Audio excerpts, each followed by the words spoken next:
2 मध्ये या ठिकाणी दोन्ही गाड्यांना सामना निकाल दिलेला आहे. गट क्रमांक 2 मध्ये तास क्रमांक 3 आणि तास क्रमांक 4 वरच्या पाहिलेल्या दोन्ही गाड्यांना मैदानातील गाडी क्रमांक 20 सुटला.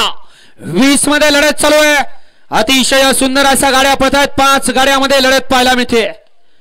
इकडे आड्याल गाडी पळते मुळशीकरांची. पड्याल तिकडे भिवंडी करत आणि त्याच्या पड्याल तिकडे सासवड करत. अतिशय सुंदर आड्याल होते सासवडकर आणि पड्याल होते भिवरीकर. दोघांच्यात लढत झाली. ड्रायव्हरला मांडला पाहिजे. दोन्ही ड्रायव्हरांना मांडले पाहिजे. शेवटच्या क्षणापर्यंत या ठिकाणी दोघांनी लढत दिली. झालं गट पास. येऊद्या 21 ते 30 वाले गाड्या मैदानात येऊद्या. आड्याल होते सासवडकर आणि पड्याल होते भिवरीकर. दोघांच्यात काटाकीर अशी लढत झाली आणि लढतीचा निकाल गेला पंचांकडे. गट क्रमांक 20 चा निकाल. 20 चा निकाल तास क्रमांक 3 मधून पाली गाडी सार्थक बाबाराज जगताप सासवड. या गाडीचा 1 नंबरला विजय बैलगाडी मालकाचा त्यावरती बसणाऱ्या नागासारखा फणा काढणाऱ्या नागूचा